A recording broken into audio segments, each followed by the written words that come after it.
وأحسن منك لم تر قط عيني وأجمل منك لم تلد النساء خلقت مبرأ من كل عيب خلقت مبرأ من كل عيب كأنك قد خلقت كما تشاء كتاب أنزلناه إليك مبارك ليدبروا آياته وليتذكر أولو الألباب. یہ کتاب برکت والی ہے جسے ہم نے آپ کی طرف نازل فرمایا ہے تاکہ دانش مند لوگ اس کی آیتوں میں غور و فکر کریں اور نصیحت حاصل کریں. اللہم صلی علی سیدنا محمد وعلی آل سیدنا محمد بعدد کل ذرۃ مئۃ الف الف مرۃ. سامعین و ناظرین کرام، السلام علیکم ورحمۃ اللہ وبرکاتہ. سامعین کرام، سورہ نمل آیت نمبر 46. موضوع: کیا ہم دنیا میں اپنے اعمال کے ذریعے اپنے اوپر اللہ تعالیٰ کے عذاب کو دعوت دے رہے ہیں؟ اس کے ساتھ سامعین کرام آج کے سبق کا آغاز کرتے ہیں. سب سے پہلے گزشتہ سبق کا آموختہ ہوگا. وَلَقَدْ أَرْسَلْنَا إِلَى ثَمُودَ أَخَاهُمْ صَالِحًا أَنِ اعْبُدُوا اللَّهَ فَإِذَا هُمْ فَرِيقَانِ يَخْتَصِمُونَ. اور بے شک ہم نے قوم سمود کے پاس ان کے قومی بھائی صالح علیہ السلام کو پیغمبر بنا کر بھیجا کہ تم لوگ اللہ کی عبادت کرو، تو اس وقت وہ دو فرقے ہو گئے جو آپس میں جھگڑتے تھے. سامعین کرام، سورہ نمل آیت نمبر 46.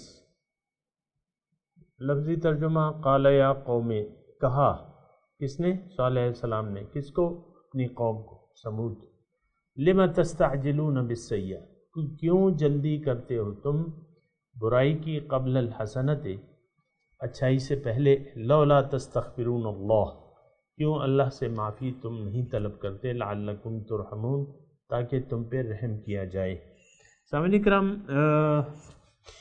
حضرت صالح علیہ السلام کی قوم سمود، ان کا واقعہ بیان ہو رہا ہے، اور اس واقعے میں ہمارے لیے اسباق ہیں، اور ہر ان کا جملہ جو ہے، پیغمبر کا ہر جملہ ہمارے لیے بھی ہے.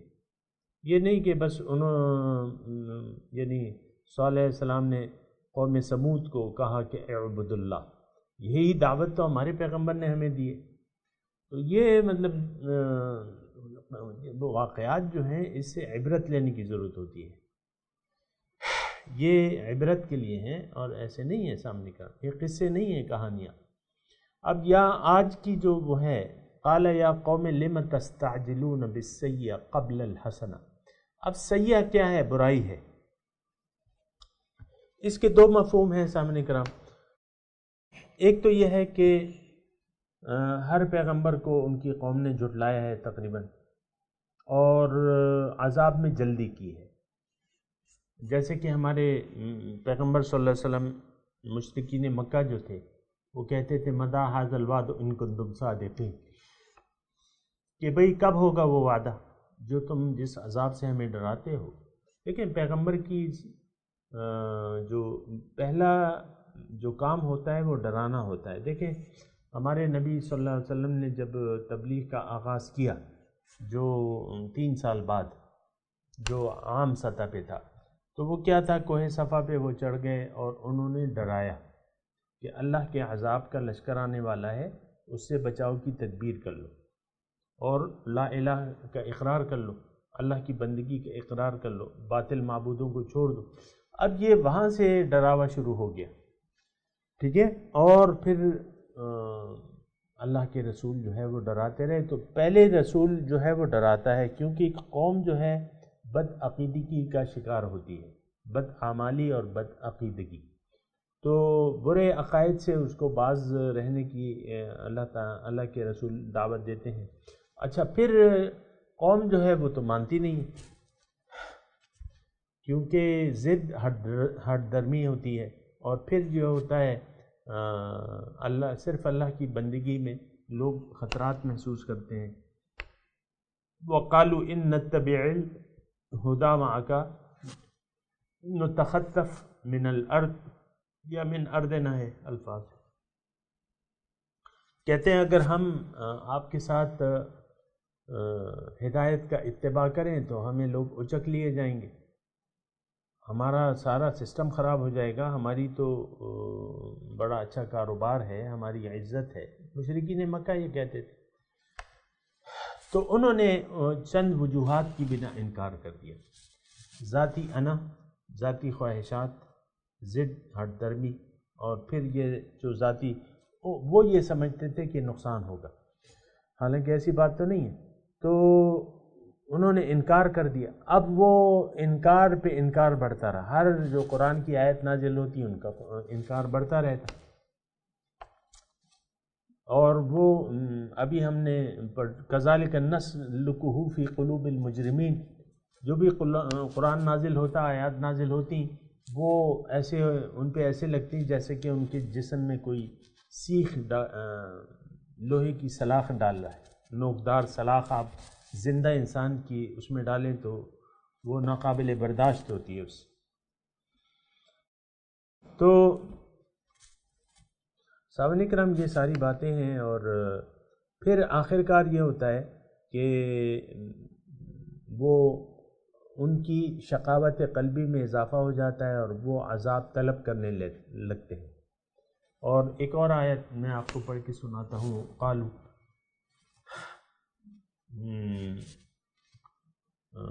وقالوا ربنا ان كان هذا هو الحق من عندك فامطر علينا حجارة من السماء او ائتنا بعذاب اليم۔ وہ یہ کہتے ہیں کہ اے اللہ تعالیٰ، اللہ سے دعا کرتے ہیں، ان كان هذا هو الحق من عندك، اگر یہ جو سب کچھ ہے جو پیغمبر پیش کر رہے ہیں، اگر یہ آپ کی طرف سے سچا ہے تو ہم پہ پتھروں کی بارش کر دیں یا کوئی دردناک عذاب لے آئیں۔ یعنی یہ دیکھیں شقاوت قلبی کی اتنی انتہا ہے کہ آپ دھڑلے سے جو ہے وہ، اور یہ یعنی آج بھی سامعین کرام ہم تو زبان سے نہیں کہتے لیکن اپنے اعمال سے عذاب الہی کو دعوت دے رہے ہیں۔ ہم تو اپنے اعمال کے نتائج کے انجام سے غافل ہیں نا۔ دیکھ لیں، مطلب اس میں ایسی کوئی چھپانے کی بات تو نہیں ہے کہ میں آپ سے چھپا لوں۔ یہ ہمارا معاشرہ جو ہے یہ تو برائی کا ارتکاب کر رہا ہے، اللہ ذاتی خواہشات پہ زندگی گزار رہا ہے، اللہ تعالیٰ کی یاد کو اس نے اپنے دل سے نکال دیا ہے، اللہ کی بندگی نہیں کرنا چاہتا، اللہ کو مقصود محبوب و مطلوب نہیں بنانا چاہتا، اور اپنے اعمال سے یہ برائی کی جلدی کر رہے ہیں۔ دیکھیں یہ حرام خوری مثال کے طور پہ، اب حرام یہ صرف پیسوں کا حرام نہیں ہے سامنے کرام، لیکن ہماری قوم جو ہے حرام خوری پہ تلی ہوئی ہے۔ دیکھیں اللہ تعالیٰ کے ساتھ کسی دوسرے کو شریک بنانا یہ حرام ہے کہ حلال ہے؟ بتائیے آپ مجھے، حرام ہے نا؟ یا اللہ کے احکامات کی خلاف ورزی یا اس کے مخالف زندگی گزارنا حلال ہے یا حرام ہے؟ حرام ہے۔ حضور صلی اللہ علیہ وسلم کی سنتوں کے خلاف زندگی گزارنا حلال ہے کہ حرام ہے؟ حرام ہے۔ یہ حرام خوری پہ ہم سب لوگ تلے ہوئے، حرام خوری ہمارا پسندیدہ مشغلہ بن گیا ہر کام میں دیکھیں ہم ذاتی انا پرستی، خواہشات، یہ ساری چیزیں، یہ آپ کو میں بتاتا رہتا ہوں، یہ سارے حرام ہیں۔ تو اب حرام آپ کریں گے، اس کا نتیجہ تو آگ ہے، تو آگ کے لیے آپ جلدی کر رہے ہیں۔ یعنی اس کا ایک معنی یہ بھی ہے، لم تستعجلون بالسیئۃ، بری حالت۔ اب ظاہر ہے کہ اللہ تعالیٰ ایک قوم سے ناراض ہوتا ہے تو پھر اس پہ مختلف قسم کی مصیبتیں اور مشکلات لے آتا ہے، امن غارت ہو جاتا ہے۔ آج کیا ہے ہماری قوم کا امن جو ہے، امن سکون غارت ہو چکا ہے ہمارا۔ ساری توجہ ہماری دنیا کی طرف ہو گئی ہے اور معاشرے سے امن. آپ یہ دیکھیں مقدمات جو ہے وہ بھرے پڑے ہیں. اسلام کے معاشرے میں تو یہ مقدمات ایسے تو نہیں ہوتے، یعنی اتنی تعداد میں تو نہیں ہوتے. یہاں تو ہزاروں لاکھوں مقدمات ہیں. اس لاکھوں، دیکھیں میں یہ فکر کہہ رہا ہوں پورے پاکستان کے لیے لاکھوں مقدمات ہوں گے میرے اندازے. ہزاروں تو یہاں ہیں ہمارے مردان میں ہزاروں تو یہاں پہ ہیں، ہزاروں مقدمات ہیں. کتنے جج ہیں، مقدمات ہیں، پھر ہر ضلع کا لگائیں، پھر پورے پاکستان کا لگائیں، یہ بات کہیں زیادہ بڑھ جاتی ہے نا. تو اب یہ کیا ہے، یہ حرام میں ایک یعنی یہ حرام خوری کے نتائج ہیں کہ ہم اپنے مسائل کو اتنا ہم نے بڑھا دیا ہے. تو یہ سارے اللہ تعالیٰ کے عذاب ہیں. یہ دیکھیں بد امنی جو ہے یہ فساد سے پھیلتی ہے. فساد فی الارض، ظہر الفساد فی البر والبحر بما کسبت ایدی الناس. بر و بحر میں فساد برپا ہے لوگوں کے اپنے اعمال کی وجہ سے. آپ دیکھیں پوری دنیا میں فساد ہے، فساد موجود ہے. ٹھیک ہے اور کام بھی ہو رہے ہیں لیکن فساد بھی تو ہے. پھر اللہ تعالیٰ کی دیکھیں سب سے بڑا فساد کیا ہے میں آپ کو بتاؤں. سب سے بڑا فساد زمین میں یہ ہے کہ یہاں اللہ کا حکم نافذ نہ ہو. اللہ کا حکم نہیں چل رہا اس دنیا میں. اللہ کا حکم، اللہ کی مرضی کے مطابق یہ دنیا ہم لوگ نہیں چلا رہے، ہم انسان. ایک آپ مملکت مجھے نہیں بتا سکتے جو ایک اسلامی جماعت ہو، ان کا ایک امیر ہو اور ان کا ایک یعنی چلے چند مربع کلومیٹر، چند 100 کلومیٹر، یعنی یہ پاکستان کا تو بہت بڑا رقبہ ہے. ہمارے مردان جتنی کوئی ریاست ایسی ہے، مردان جتنی چھوٹی ریاست بھی تو ہو سکتی ہے نا. میں کہہ رہا ہوں کہ مردان جتنی کوئی ریاست آپ دکھا دیں. یہاں لاکھوں کی آبادی ہے، کروڑوں کی نہیں ہے. 5 لاکھ ہوں گے، 6 لاکھ ہوں گے، جو بھی. کچھ ایسے لوگ ہیں، کوئی ایک جماعت ہے جو ایک مسلمانوں کی جماعت ہو، اللہ کی بندگی اس کی زندگی کی بنیاد ہو اور اس کا ایک امیر ہو اور وہ پھر اپنے اصول و قوانین اسلام کے مطابق ہوں. ایسی تو کوئی بات نہیں. یہ تو ہماری ذاتی خواہشات ہیں. کچھ اسلام کی ہم نے طور طریقے کچھ ریاستوں نے اپنا لی ہیں، تو اس سے تو یہ نہیں ہوتا کہ بھئی یہ میں اس سے اتفاق نہیں کرتا. بہرحال یہ تستعجلون بالسیئہ، کیوں جلدی کرتے ہو برائی کی، قبل الحسنہ، اچھائی سے پہلے. دیکھیں ایک بات جو ہے وہ یہ ہے کہ ہم یہ سمجھتے ہیں کہ اللہ تعالیٰ سے رخ موڑ لینے میں ہماری بھلائی ہوگی، ہمیں آسانیاں ہوں گی. ایسی بات تو نہیں ہے، یہ تو سوچ غلط ہے. دیکھیں ایک اچھی زندگی تو ہم جینا چاہتے ہیں، اچھی زندگی ہم جینا چاہتے ہیں اور ہر انسان یعنی بنیادی طور پہ یہ ساری کوششیں ایک اچھی زندگی کے لیے ہوتی ہیں. ہم اجتماعی طور پہ بھی اچھی زندگی چاہتے ہیں، پرسکون معاشرہ چاہتے ہیں، مال اور اولاد کی فراوانی چاہتے ہیں. تو اس کا طریقہ یہ تو نہیں ہے کہ آپ اللہ تعالیٰ سے منہ موڑ لیں. اس کا طریقہ تو استغفار ہے، رب کی طرف رجوع ہے. نوح علیہ السلام اپنی قوم کو یہی بات سمجھانے کی کوشش کرتے ہیں. استغفروا ربکم ثم توبوا الیہ یمتعکم متاعا حسنا الی اجل مسمى ویؤت کل ذی فضل فضلہ. اپنے رب سے معافی مانگو. یہاں بھی لولا تستغفرون، معافی کا کیا مطلب؟ معافی کا مطلب یہ ہے کہ انسان کو اپنے جرم کا احساس ہو جائے کہ میں غلطی کر رہا ہوں، پھر اس غلطی کی معافی مانگے. اب غلطی بنیادی طور پہ کیا ہوتی ہے؟ یہاں جو پیغمبر علیہ السلام کہہ رہے ہیں کہ تم اللہ سے معافی کیوں نہیں مانگتے، تو انسان کی بنیادی غلطی ہوتی کیا ہے یہ بات دیکھیں نا. یعنی گناہ کیا ہے، اصل گناہ کیا ہے؟ اصل گناہ یہ ہے کہ آپ کا دل اللہ تعالیٰ کی یاد سے خالی ہے. اصل گناہ یہ ہے، بڑا گناہ یہ ہے کہ آپ اپنے رب سے غافل ہیں، رب کی یاد سے غافل ہیں. اور اصل گناہ یہ ہے، بڑا گناہ یہ ہے کہ آپ غیر اللہ کی غیر اللہ آپ کا مقصد بن چکا ہے، اللہ آپ کا نہ مقصود ہے، نہ محبوب ہے، اور نہ مطلوب ہے، پھر نہ معبود ہے۔ یعنی اگر یہ تین چیزیں نہیں ہیں تو پھر جو چیز آپ پسند کرتے ہیں، جس چیز کو آپ مقصد بنا لیتے ہیں، جس کی چیز کو آپ چاہتے ہیں، تو وہ آپ کا معبود بھی بن جاتا ہے، آپ اسی کی عبادت کرتے ہیں۔ مثال یہ تو میں سمجھا بھی چکا ہوں، لیکن بعد یہ درس ہے تو اس میں کچھ نہ کچھ اشارہ دینا ہوتا ہے۔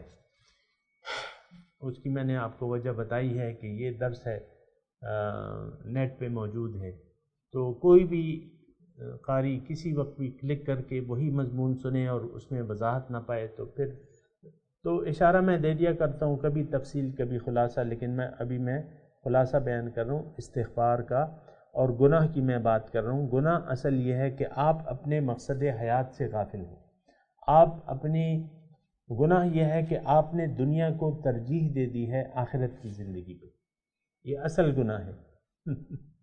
ہم تو گناہ کہتے ہیں وہی زنا ہے، چوری ہے، ڈاکہ ہے، یہ وہ نا، وہ ہیں اپنی جگہ ہیں، لیکن اکبر الکبائر جو ہے، سب سے بڑی غلطی جو ہے وہ یہ ہے کہ ہم اپنے رب کی یاد سے ہم نے منہ موڑ لیا ہے اور دنیا کی طرف رخ پھیر لیا ہے، یہ اکبر الکبائر ہے، کیونکہ یہی حب الدنیا رأس کل خطیہ، دنیا کی محبت، ساری برائیوں کی جڑ تو دنیا کی محبت ہے، دنیا کی محبت کو ہم نے قبول کر لیا ہے، اللہ کی محبت تو پھر رہ نہیں سکتی۔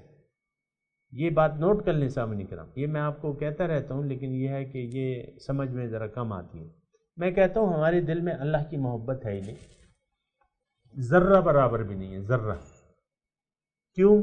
میں کیوں ایسا کہتا ہوں؟ دل میں نہیں ہے، ظاہری کچھ اعمال تو ہم کر لیں گے لیکن دل میں نہیں ہے۔ اس کی وجہ یہ ہے کہ ما جعل، اللہ تعالیٰ فرماتا ہے کہ ما جعل اللہ لرجل من قلبین فی جوفہ، کسی کے سینے میں میں نے دو دل نہیں بنائے۔ اب اللہ تعالیٰ تو پاک ہے،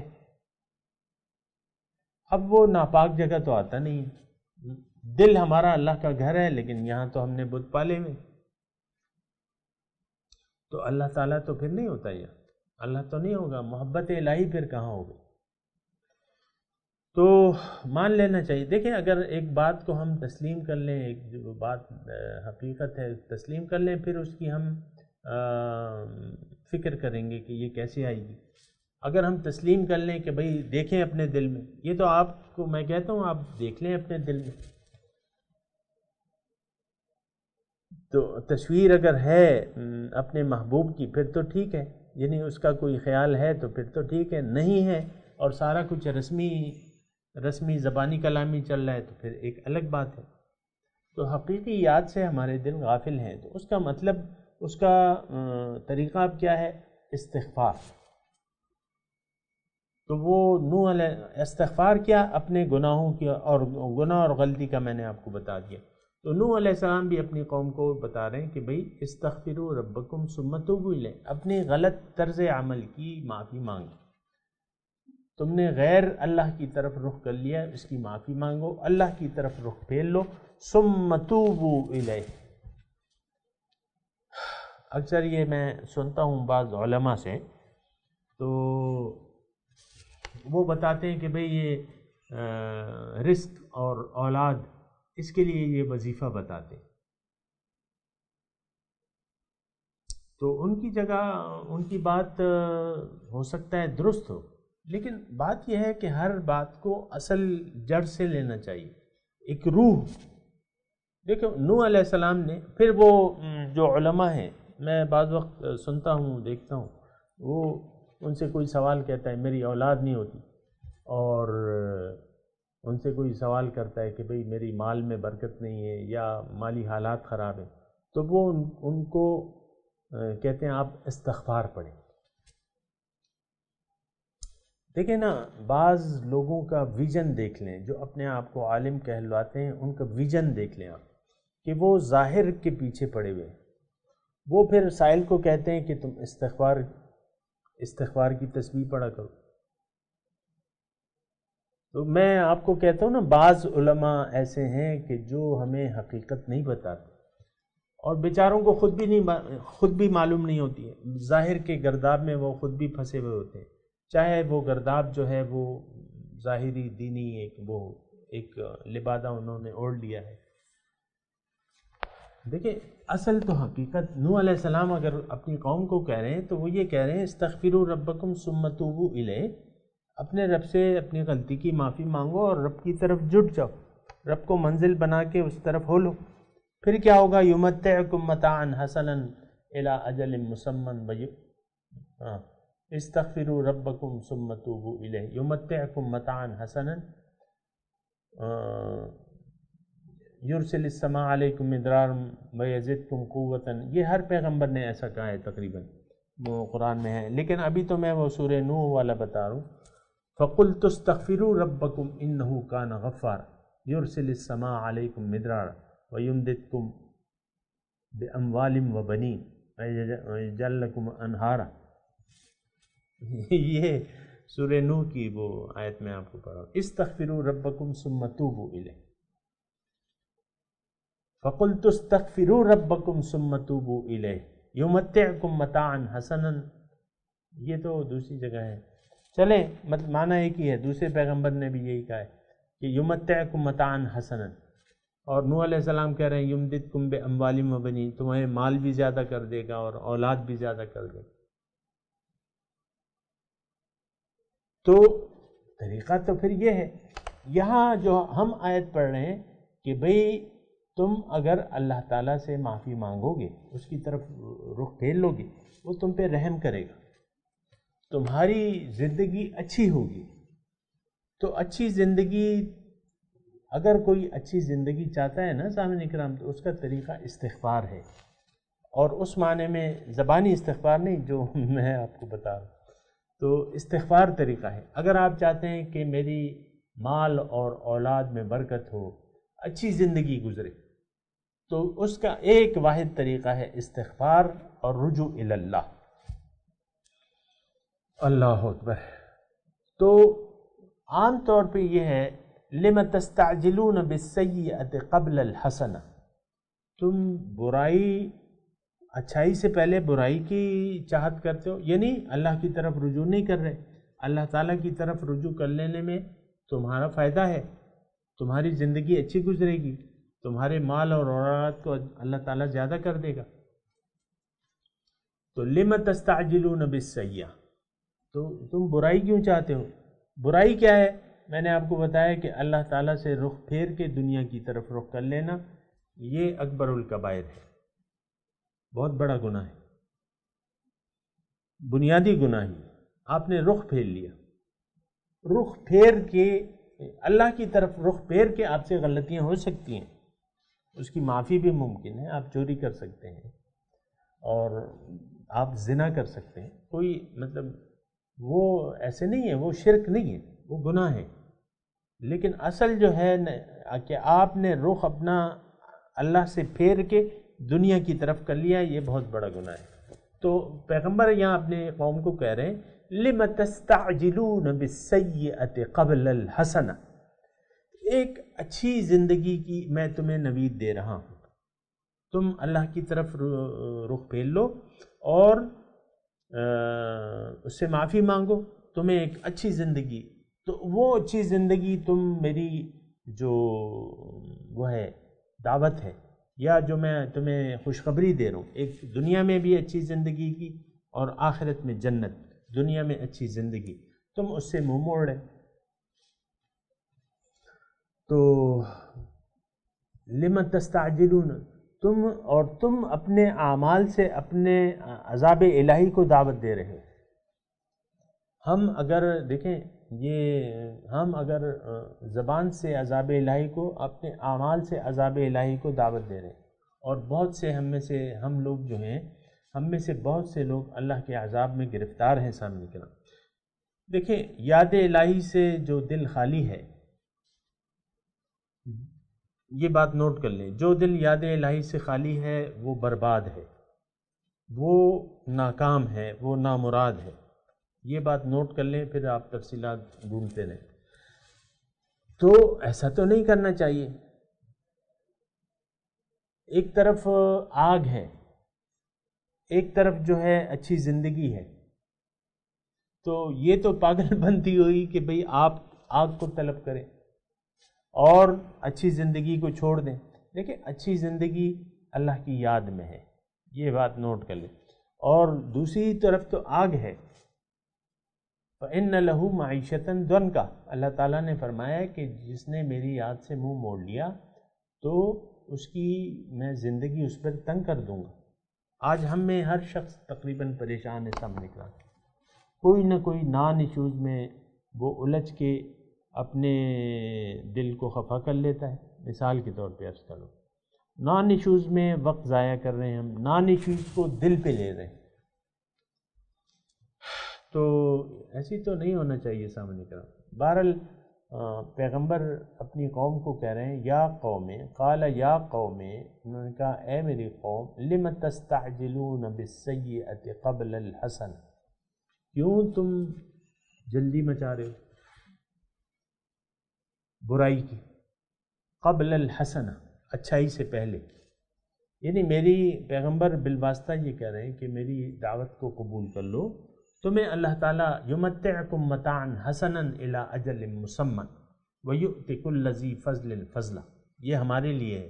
یعنی یہ میرے خیال سے سورہ ہود ہے شاید، کہ فقل، یہ اگر تم معافی مانگ لو تو تمہیں اللہ تعالیٰ ایک اچھی زندگی، اور یہ تو اللہ تعالیٰ کا وعدہ ہے سامنے کرام، یہ بات نوٹ کر لیں کہ للذین احسنوا فی ہذہ الدنیا حسنہ، جو نیکوکار ہیں ان کے لیے اس دنیا میں بھی بھلائی ہے، دنیا اچھی ہوگی، مومن کی دنیا اچھی گزرتی ہے سامنے کرام. یہ بات نوٹ کر لیں، یہ اللہ تعالیٰ کا وعدہ ہے، ہمارے کسی انسان کا نہیں ہے، رب العالمین کا وعدہ ہے کہ دنیا اچھی گزرے گی.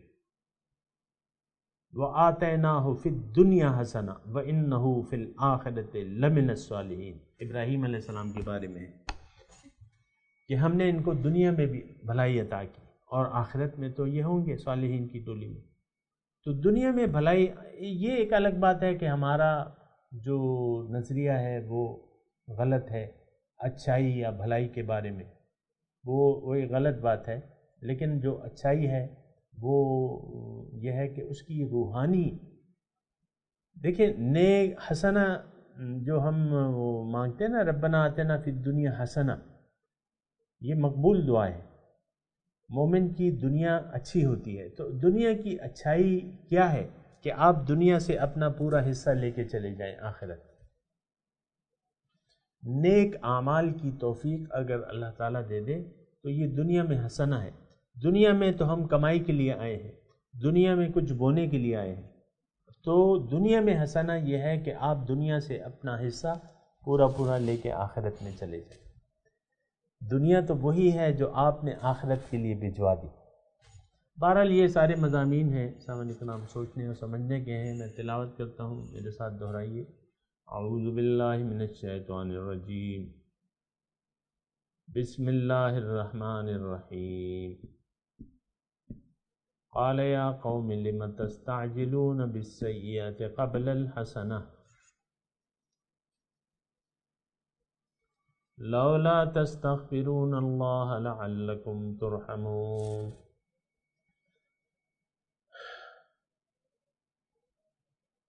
قال یا قوم، ترجمہ سنائیے. قال یا قوم لم تستعجلون بالسیئہ، پیغمبر نے کہا اے میری قوم کیوں جلدی کرتے ہو تم برائی کی، قبل الحسنہ، اچھائی سے پہلے. لولا تستغفرون اللہ، کیوں معافی نہیں مانگتے اللہ سے، لعلکم ترحمون، تاکہ تم پر رحم کیا جائے. سامعین اکرام، اب ان آیات کی تلاوت اور ترجمہ سنتے ہیں. قال يا قوم لم تستعجلون بالسيئة قبل الحسنة لولا تستغفرون الله لعلكم ترحمون. He said, O my people, why are you quick to do evil rather than good? If only you would seek God's forgiveness so that you may be shown mercy. سامعین اکرام، اس کے ساتھ ہی آج کے درس کا وقت اختتام کو پہنچا۔ اگلے درس میں انشاءاللہ ملاقات ہوگی۔ وآخر دعوانا ان الحمدللہ رب العالمین، والسلام علیکم ورحمۃ اللہ وبرکاتہ۔